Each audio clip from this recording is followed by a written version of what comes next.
Good afternoon, everyone. It is my absolute pleasure to introduce to you the visionary behind today's gathering, a woman whose passion for supporting mothers and strengthening families inspired the creation of this beautiful initiative. A dedicated healthcare professional, advocate, and proud mother who understands firsthand the importance of care, compassion, and community during the postpartum journey.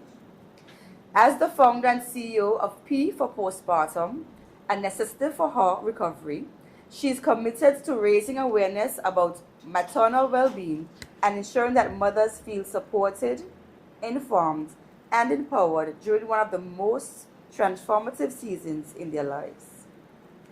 Through this initiative, she continues to champion the message that caring for mothers is essential to nurturing healthy babies, strong families, and thriving communities. Please join me in warmly welcoming the founder and CEO of P for Postpartum, Ms. Phaedra Delaney.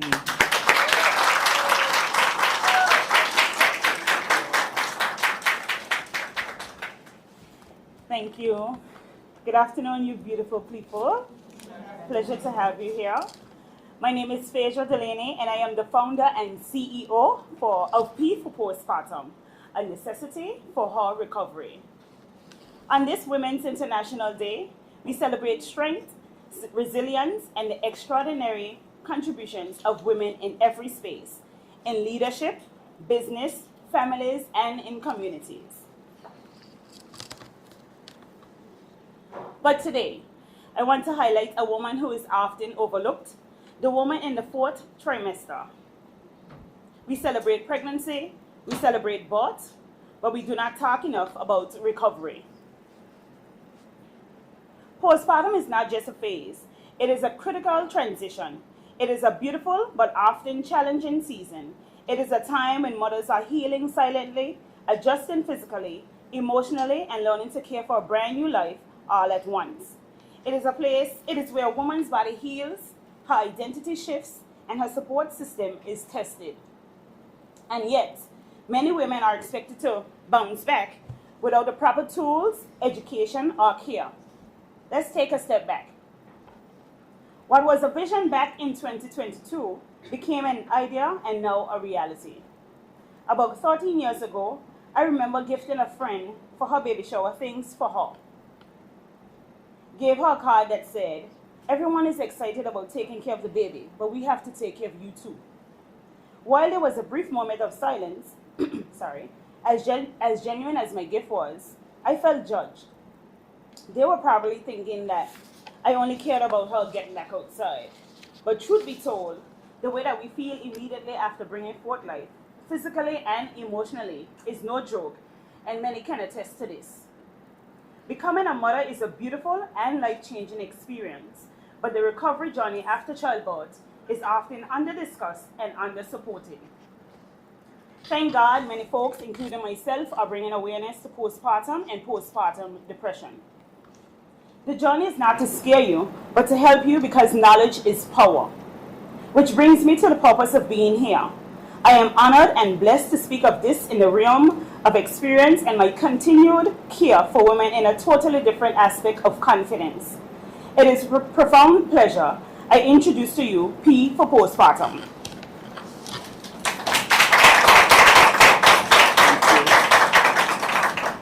Thank you. As the founder, it was created to change the narrative, to ensure that recovery is not treated as optional but essential. It is a brand made with love, purpose, and a deep commitment to supporting mothers during one of the most overlooked stages. Through education, awareness, and our postpartum care products, our mission is providing thoughtfully curated postpartum care baskets filled with essential items designed to support and empower women to prioritize their healing, comfort, emotional well-being, and embrace support. Because when a woman is supported, she thrives, and when women thrive, families and communities flourish. Our slogan, "A necessity for her recovery," reflects our belief that postpartum care is not a luxury, it is vital. Most mothers give so much of themselves to bring forth life into this world and therefore deserve to be nurtured, supported, and cared for. I'm truly honored to stand among such powerful and inspiring women today, and I look forward to continuing to advocate for maternal wellness and recovery whilst recognizing our strength during motherhood. Today, as we honor women globally, remember to trust God. Remember to love on yourself because you can't pour from an empty cup. Give those babies love because we're orchestrating the future from our homes. Dress and feel and look beautiful. Eat healthy, give yourself grace, and be patient with the new you. And let us also commit to honoring recovery. I thank you.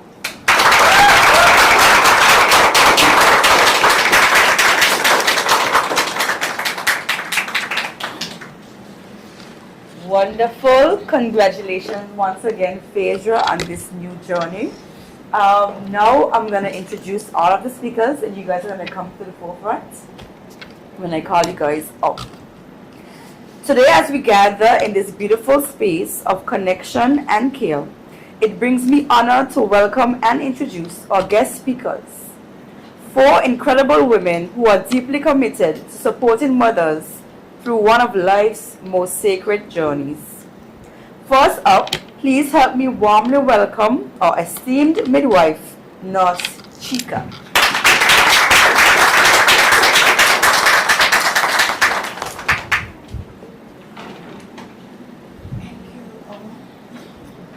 Our dedicated doula, Miss Belinda Hart.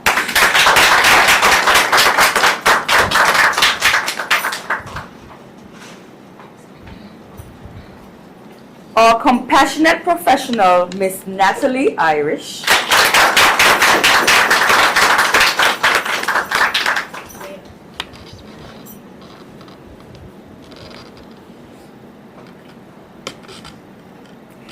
And we have one more speaker that will be coming shortly, Miss Vernice Batty.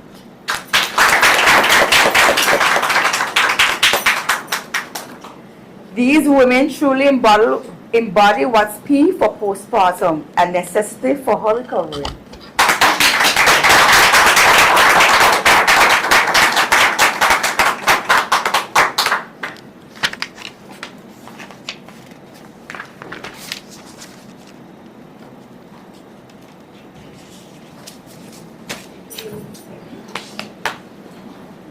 Now we're going to transition to our next speaker.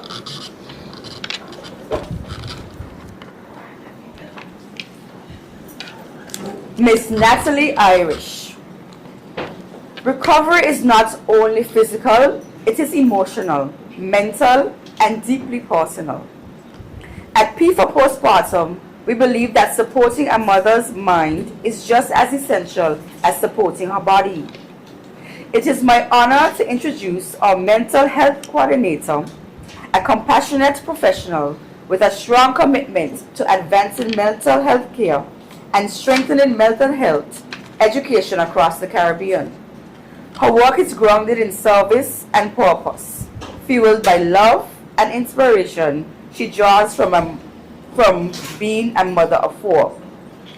From baby blues to postpartum anxiety and depression, she provides safe spaces, practical tools, and reassurance that no mother has to navigate this journey alone. Please join me in welcoming our mental health coordinator, Miss Natalie Irish.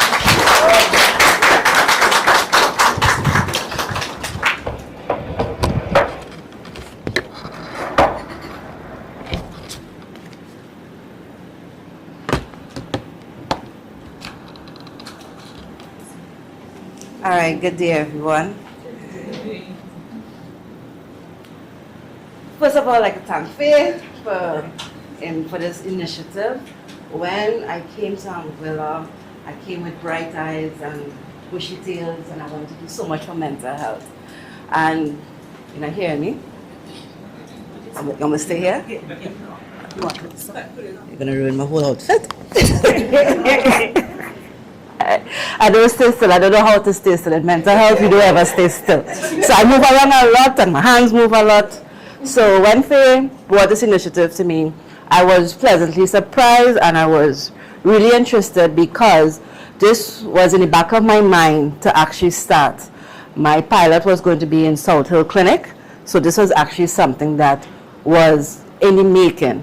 And the fact that Faye beat me to it, I am really happy that she took this initiative, and I want to congratulate you for this. When she invited me here and she said, Miss Pastel, I was like, I don't have anything pastel. I don't have anything pastel. I tried, I really tried. And when I walked in here and I saw all these lovely ladies, I felt more depressed. Honestly. But give yourself a round of applause for coming out here today and looking wonderful. So my topic is caring for the mother's mind, mental health in the postpartum period. Let's see how this goes.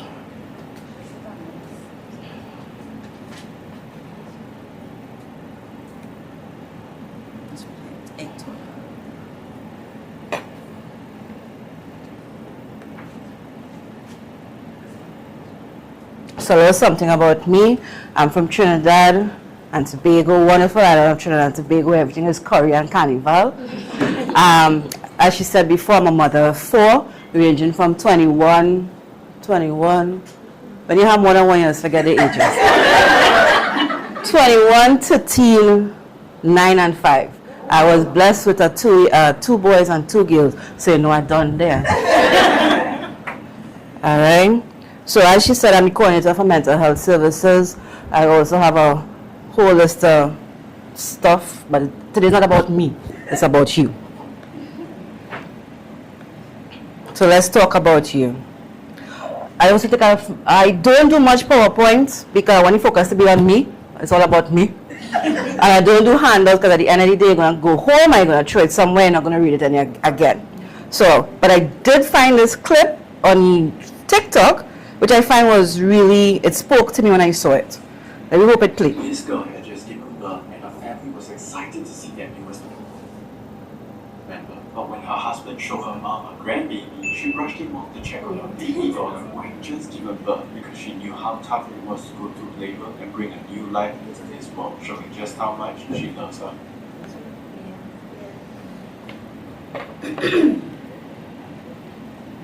Alright, so with that being said,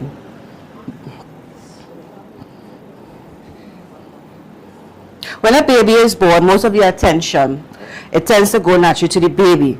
However, the well-being of the mother is just as important. The postpartum period can bring joy, love, and excitement, but it could also bring tiredness. Stress, worry, mood changes, and emotional ups and downs. So today's session is not about judging anyone. I am not here to judge anyone. This is not going to be a lecture. This is not going to be anything more too educational. If Faye invites me back, you will get more insights about why you may feel sad and all those things. But here today is just to give you some support and encouragement. So you'll come and ask me, what is depression and all my hormones and all that. We're not about that today. Okay, guys? All right. So I'm going to ask you another question. What has been the hardest part of becoming a mother so far? Yeah, we could. Go ahead. Having to give up your whole entire life. So that's what I felt. And like my whole entire life was over. Because now my whole fixation was on this baby and the wellness of this baby. So no more get up trapped in a car, no more going out, no more getting, no more of that. It was just a fixation on this child and making sure that she, and even though it's the same thing, but it got to a point where you're able to manage it. Okay. Anyone else? Similarly, the lack of freedom. I used to pick up and do whatever I wanted. If I want to go somewhere tomorrow, I'm on a plane and I'm gone. Now I actually have to plan it. I still taking it with me, but it's like life now becomes his, and me, I just chilling. I'm doing what I want. Anyone else want to share? All of that and your body, my body, my breasts, like everything about it. Like your body can change. You gotta breastfeed, you gotta you got his belly, you don't know. You say breastfeed and it's supposed to go down. Yes, You say, and then I can't breastfeed because there's nothing in, no, Angela has nobody to help me with lactating. So of course, it was horrible. And I just know that I couldn't breastfeed and you wanted to breastfeed at the same time, but you know that I'll make it really go down. But this ain't happening. So it was all over everything everybody else say, your child, you have your own life, now you have to give up all your freedom, and then watching your body change at the same time. So it's all these things in one happening at the same time. Is there a way that we can start a GoFundMe page to fund this baby girl?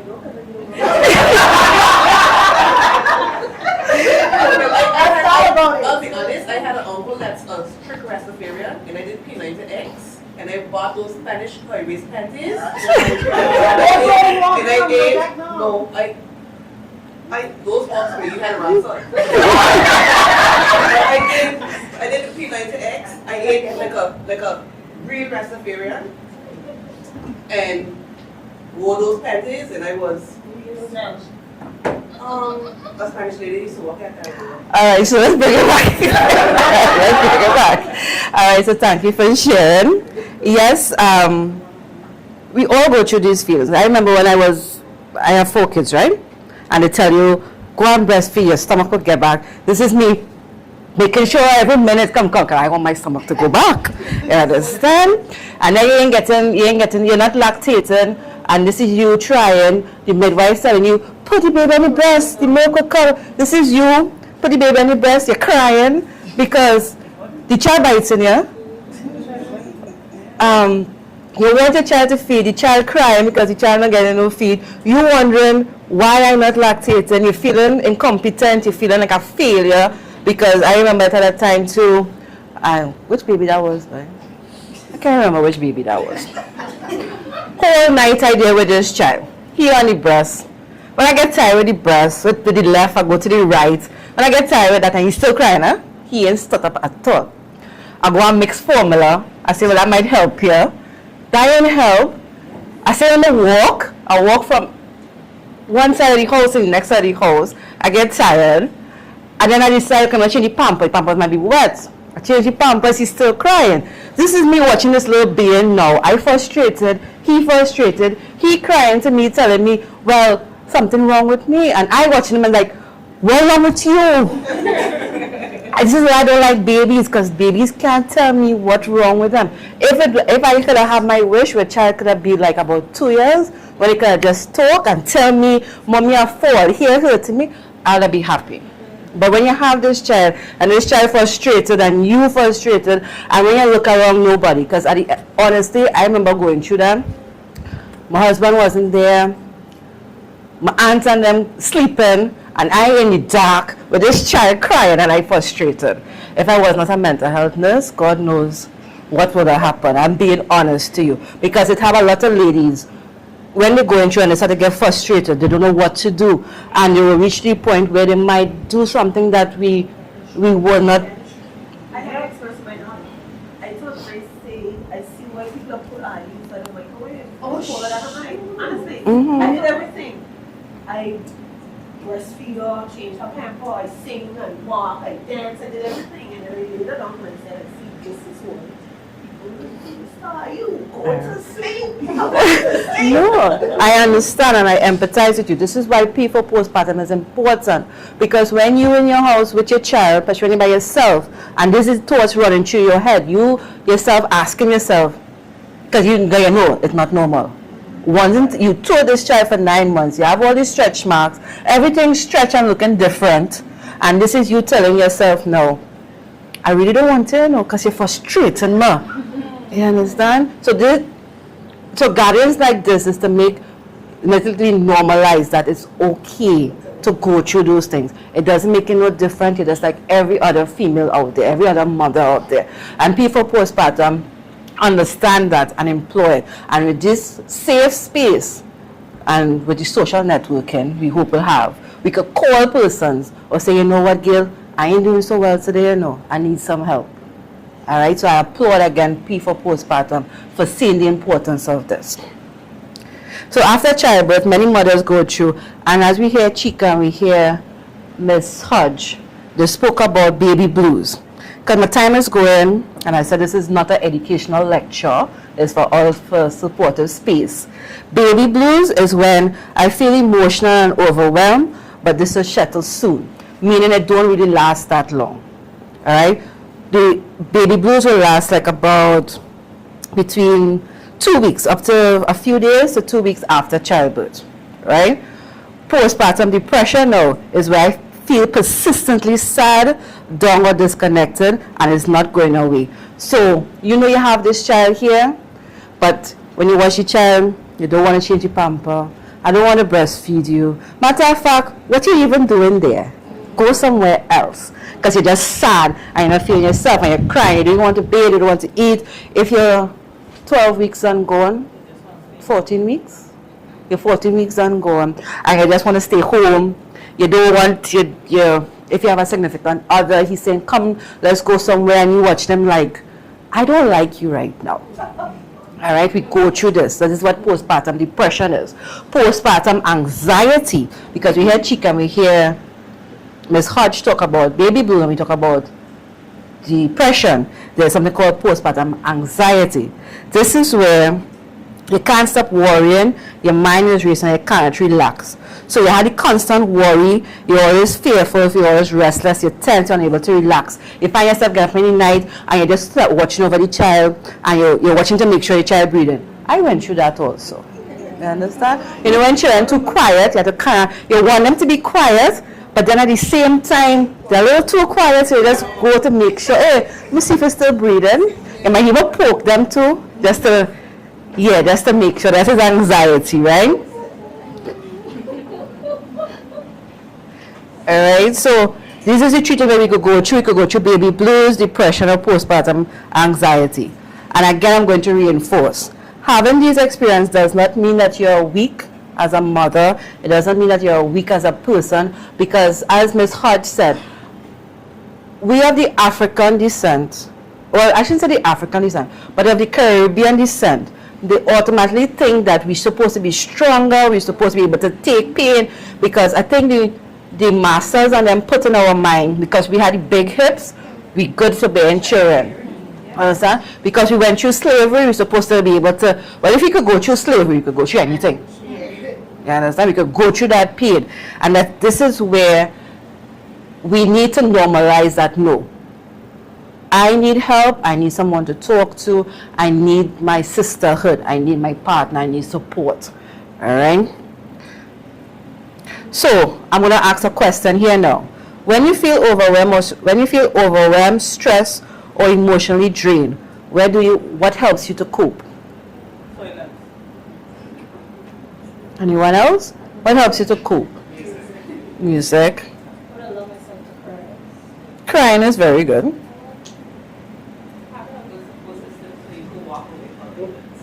That is correct. That is so true. All right. So many mothers have their own way of coping, but sometimes the postpartum period can feel so overwhelming that even simple things become difficult. This is why it's important to intentionally look for ways to protect your mental well-being. So, rest when possible. You know, when you have a child, you'll say, sleep when your child sleeps. But as a female, all you can say is sleep when a child sleeps, when you have all the clothes to wash, you have the food to cook, you have a lot of things to do. This is where. Okay. But a newborn child, I did it. Can I just tell Much time I have? Much time I have? Because my mother always told me, when you bathe a child, wash your clothes in the same water one time. Yeah, that's what you do when you're born. You bathe them and you wash them. Yes. So when the child is asleep, and my mom told me to do this, because when the child is sleeping, you go to sleep as well. So that's what you do. You remember me washing children's clothes? I don't know. I mean, my children are older now. I have a 16-year-old and a 6-year-old, but I wash my children's clothes on my hand. In the machine? No, you don't have a machine. You buy a machine. No, but you buy a new machine for the child alone. But the children's clothes, you wash them on your hand when you're bathing them. And you put them on the line. So every day you wash And whatever they use during the day, whatever they use during the day, you wash them again tomorrow morning with what you take them off of when they bathe. And that is how I slept when my child was asleep. All right, so here one way to get some rest. You've got to have a strategy. You have to know how to walk around with children. But what? Remember, children only know how to cry. They don't know how. I even figured out for my son what cry was a happy cry, what cry was a sad cry, what cry was a hungry cry. Because they cry different. When you really listen, they do have different cries. All right, so you hear one way to cope, to rest, but also rest. Those clothes will get washed. All right, the food will get the other people in the house will find some way to get food. All right, you need your rest. Even if you have to buy food outside, that does not make you less of a woman, make you less of a mother. Go and buy the food outside. You need your rest. Rest also affects you differently, because when you have lack of sleep, your mood, you ever realize when you don't sleep much how you'll be cranky? Simple things what you could have tolerated when you're rested now is like you just don't want to, it can make you really irritable. You have low patience, you have low concentration, and this again it goes back to affect your emotions. Another way, accept help. Accepting help does not make us less of a person. Ms. Chika talk about it, Ms. Hodge talk about it. Accept the help. If a friend come over or someone comes over and say, let me take the baby for a minute and you go and sleep, or go and do your nails, because you all look real pretty inside. I can't stop talking about it. You look pretty. You're going to do your nails and you're going to do your hair. Accept the help. Your child will be okay. That's if you trust the person too, eh? Right? Let me just bring that back in. A stranger in ground was walking in your house and going to leave your child. You have to know, you have to trust the person that they could take care of your child. Because we all read about stories about we leave children with people and when you come back, the children not there again. All right? So accept help from person that you trust. Okay? Talk about your feelings. This one is very difficult. Why I say difficult is because I have a significant other. When I try to talk about my feelings, it don't reach to his ears like it's my feelings. It reached to his ears like he doing everything wrong. Okay? Everyone must have somebody, everyone in here must have somebody that they can confide in. You're not going to talk to Tom, Dick, and Jane, something, and whatever. Tom, Dick, and Harry. We're not going to talk to Tom, Dick, and Harry, and then you hear what you told them on the street. Everyone here is supposed to have that one person that we could confide in. All right? And if you don't have that one person you could confide in, people postpartum is very good. Call Faith. All right? Also, talking to your maker, for who religious, get on your knees, pray, cry. He will hear you. Okay? Avoid isolation. We tend to want to, when we're not looking good or we're not in a good frame of mind, we tend to want to pull ourselves back. I myself, even though I'm mental health, I myself do that. When I'm angry, before I tell anybody, the first thing comes to my mind, I tend to pull myself back. Because what you say in anger, you can't take it back. Understand? But for mothers, I want to implore to you, stop isolating yourself. If you know, as again, you're not doing too well, reach out to someone. Being there in the house with this child by yourself is not good for you and not good for the child. And no one in here wants to become a statistic. Okay? Recently in Trinidad, we had, wasn't this year, it was last year, a mother took her 2 children. She reached the end of her line and she tied her 2 children to herself and she jumped in a water tank. You know, like the water tank what you all have up on north side? Yeah, Crocus Bay there. She literally jumped into that. And they only found her, well, of course she did, but they only found her, how they know that she was there is because someone saw her walking up the street, but even they saw her walk up the street, they still didn't stop and ask her if she's okay. It's when she didn't come back home the next day then the person remember, oh, I know I saw her walking up the street, and they went by the tank and they found her and her 2 children inside the tank. All right, so avoid isolating yourself. Reach out for that help. Seek help early. We have wonderful midwives in your clinic. You have wonderful midwives in the hospital. You have your mental health department. The mental health department, I'm happy that Chika and Ms. Hodge spoke about mental health. We are here for you. A lot of persons here may feel like, well, because we still have the stigmatization with attached to mental health. We are working on that. But persons feel that from the time you see somebody walking into the mental health department, you're sick, you're crazy, all kind of thing. Talking and reaching out, we are trying to work on destigmatizing getting mental health. The same way, if you break your leg or you have an asthma attack, you will go to the hospital. There's nothing wrong with coming and seeking counseling or psychiatrist help. Normalize speaking about your mental health. So my another question, because I'm moving, because we had the other presenter to present. I could talk about mental health wholly. I love mental health. This is my love. I love. I could do theater, I could do community, but mental health is what I talk about. All right. Who are the 3 people you could reach out to when you feel overwhelmed? That's my question. Anyone can name 3 persons? Anybody have 3 persons? Who's your 3 people? I didn't hear your partner inside that. So, but okay, sorry. Yeah. My amazing mommy, my super sister, and then my best friend. I love how she said that. My amazing mommy, my super sister, and your best friend was your best friend. Best friend Terry. Okay. Anyone else want to share?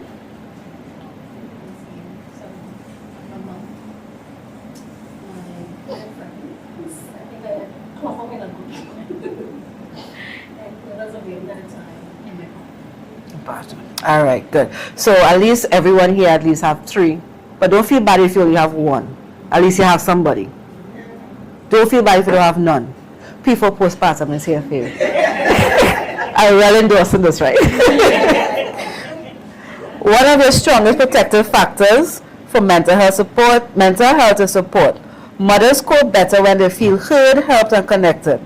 Support can be emotional, practical, or professional. Sometimes we just need someone to listen. And when I talk about, I want to pause here, I mean listen. Active listening. Because sometimes even ourselves, there are difference between hearing and listening. Hearing is when you're just talking to me, but I don't know what you're talking about. Active listening is when I can be able to repeat what you say and show interest in you. A lot of times persons will come to talk to us and we on our phone, or we're picking our nails, or our mind even studying, well, go and cook later.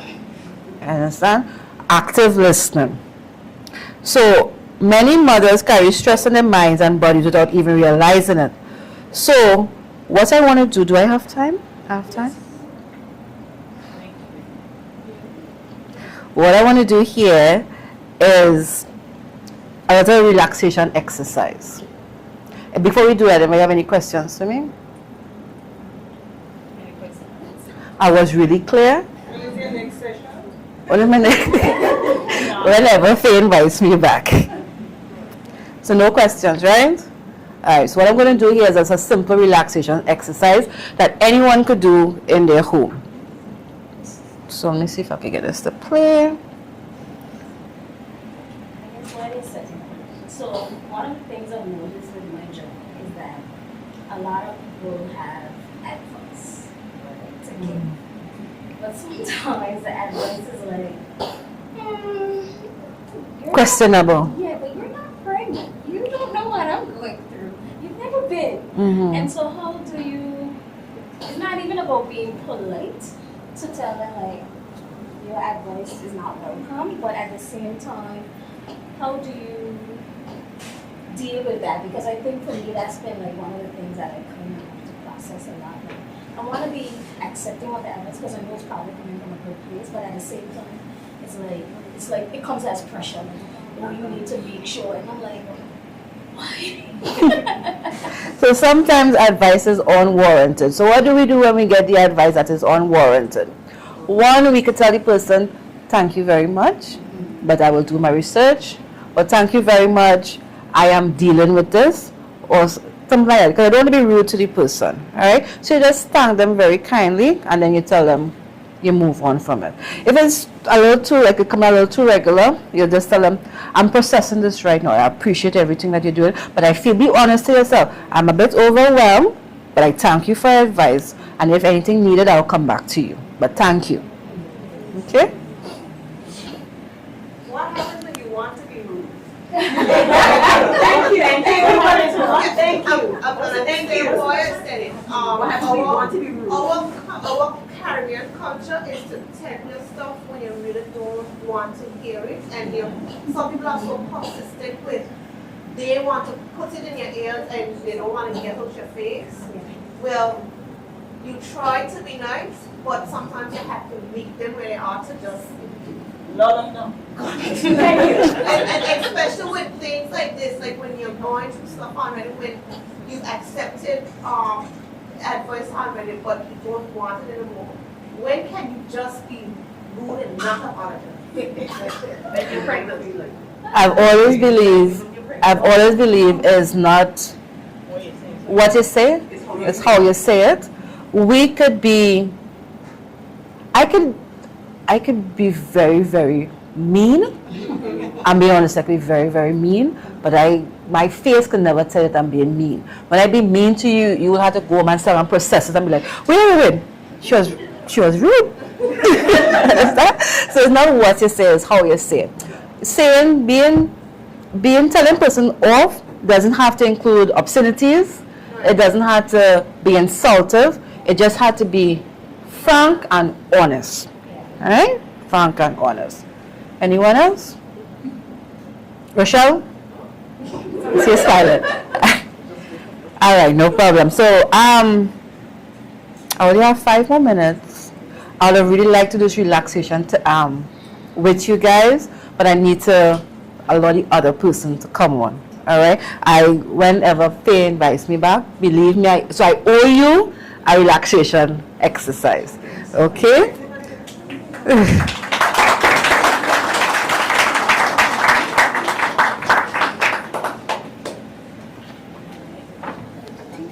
No problem. Thank you, Mistress Irish.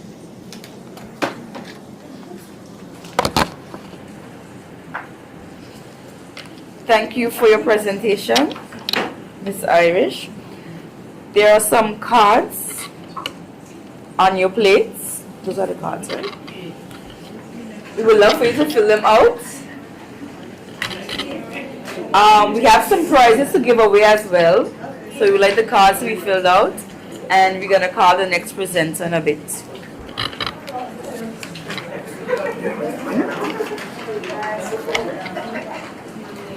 I believe there are some pens in your gift bags. So everybody should have received a goodie bag.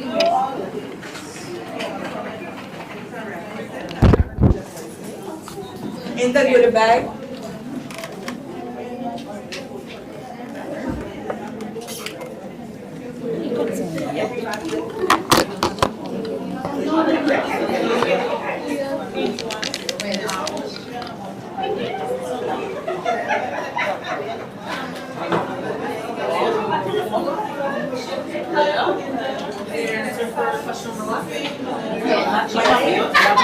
Number two. That's fine. Whoever answers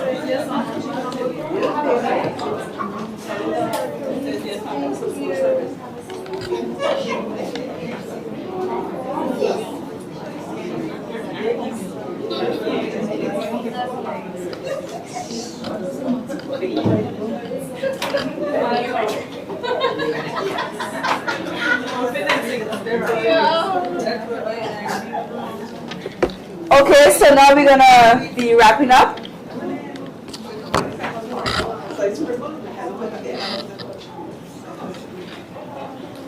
I want to congratulate Phaedra once again, and I want to thank all the presenters for making this event possible and bringing your knowledge and your expertise to the mothers and the expecting mothers. And then I want to thank all of you for being here.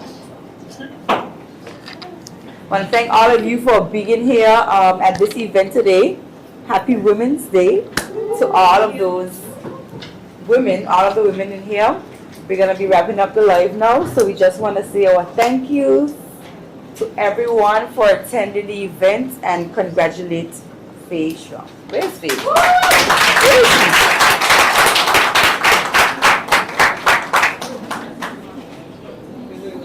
Phaedra?